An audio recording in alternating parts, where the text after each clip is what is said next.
না না ফ্যান ছাড়ো না, ফ্যান ছাড়ো না। সুপ্রিয় দর্শক, আসসালামু আলাইকুম। আপনারা দেখতে পাচ্ছেন আজকে আমরা উপস্থিত হয়েছি দোহার উপজেলা নবগঞ্জ। তবে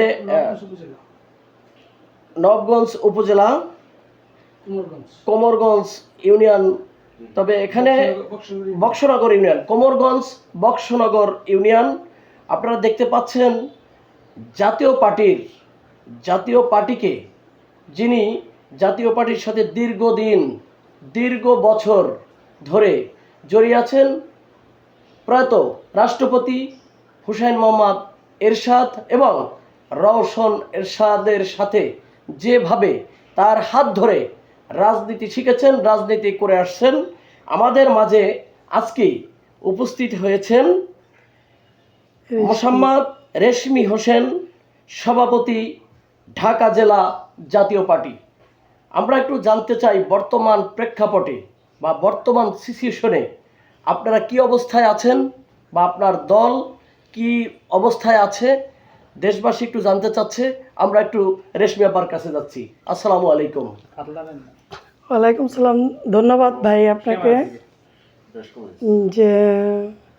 যে আমি বিগত জাতীয় পার্টি, আপনার জাতীয় মহিলা পার্টিতে আমার হাজব্যান্ড শেখ আবুল হোসেন, সে ছিল যুব সংগীতি সভাপতি নবাবগঞ্জ উপজেলার।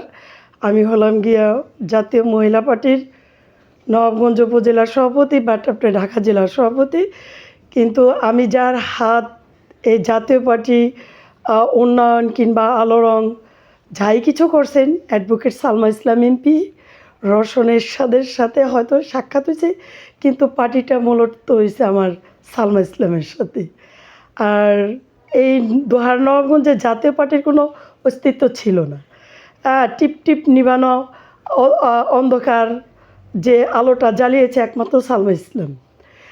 বিগত সে মনে করেন যে নয়ন আছে শ্রী নাই একটা কথা বলতো, নবাবগঞ্জে যত উন্নয়নমূলক কাজ এবং যত রোডঘাট বলেন, গরিবের পাশে বলেন, ত্রাণ বলেন, যা কিছু বলেন, এ অ্যাডভোকেট সালমা ইসলাম এমপি। এবং তার হাত ধরে আমি বিগত অনেক বছর এর রাজনীতিকে আজকে প্রায় আপনার আমার হাজব্যান্ড নাঙ্গলের প্রতীক নেওয়া বক্সনগর ইউনিয়নের চেয়ারম্যান নির্বাচন করেছেন।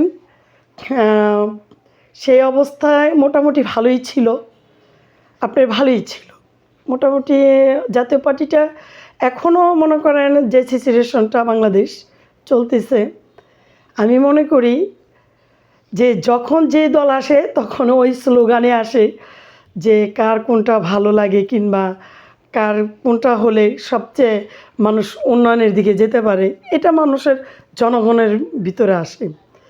তবে আওয়ামী লীগ দীর্ঘদিন কী করছে এটা জনগণের মাঝে আছে, এবং বিগত বিএনপি কী করে আসছে এটাও জনগণের মাঝে আছে, ভুক্তভোগী কোন দিকটা। এবং জাতীয় পার্টি আমাদের পল্লীবন্ধু হোসেন মোহাম্মদ এরশাদ যে ছিলেন, তার আমলে জাতীয় পার্টি কতটা উন্নয়ন ছিল কিংবা অবহেলিত ছিল, সেগুলোকে ডেভেলপ করছে, এটাও জনগণের মাঝে আছে। সো পল্লীবন্ধু হোসেন মোহাম্মদ এরশাদ যে বিভিন্ন বড় বড় রোডঘাট, বেড়িবাঁধ, মিল কারখানা, কুয়েত থেকে মাদের সন্তান স্ত্রীদের স্বামী ফেরত এনে সে বুঝিয়ে দিছে যে জাতীয় পার্টি পল্লীবন্ধু সবার মাঝে ছিল। আর সেই প্রেক্ষাপটে আমাদের অ্যাডভোকেট সালমা ইসলাম এমপি সেই অনুসারে তার হাতকে ধরে এই নবাবগঞ্জ ডেভেলপ করার জন্য, উন্নয়নমূলক কাজ করার জন্য সে বিগত প্রায় 15 বছর যাবৎ এই নবাবগঞ্জে আছেন এবং গরিব মানুষের পাশে আছেন। দেশে অনেক উন্নয়নমূলক কাজ করছেন, আমি তার মাঝে ছিলাম। এখন বর্তমান আমি প্রায় 1 বছর হয়ে গেছে তার সাথে আমার কোনো যোগাযোগ তেমন একটা নেই। আমার মাটা মারা গেছে, আমি স্ট্রোক করছিলাম, এর জন্য একটু ডিভাইড রাজনীতিকে চিন্তা করতেছি। দেশটাও এখন বর্তমান সিচুয়েশনটা অন্য জায়গায় চলে গেছে।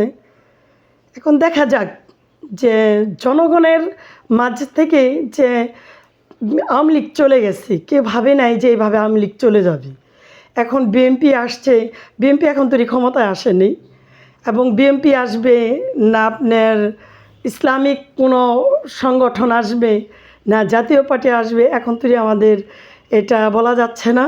কিন্তু আমরা মূলত চাই সালমা ইসলাম দোহার নবাবগঞ্জকে অনেক গরিব মানুষের পাশে আছে, বহুত উন্নয়নমূলক কাজ করছেন, এবং ওনার এই যে কম্বলের দিনে কম্বল কন, আপনার এই রোজার দিনে ত্রাণ কন, সব কিছু। আর এই করোনার যে সময় আমরা দেখেছি সে রাজপথে ছিল, আপনারাও ছিলেন।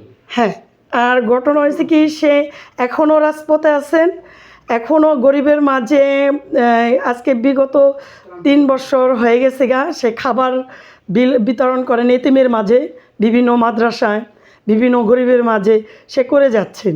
এখন জনগণ চাইতেছেন যে সালমা ইসলাম আমাদের মাঝে আবার ফেরত আসুক, কিন্তু এটা জনগণের উপরে ডিপেন্ড না। আমরা তো লিডার মানুষ, আমরা যদি বলি তাহলে আমাদের বলবে যে ওদেরটা ওরা খুব ভালো বলে, কিন্তু আমরা জনগণের মাঝে ছেড়ে দিছি যে জনগণ কাকে চাচ্ছে আর জনগণ কিভাবে ভালো হবে, আর সেটাকেই জনগণই এটা পরিচয় দিবে আর দিচ্ছেও।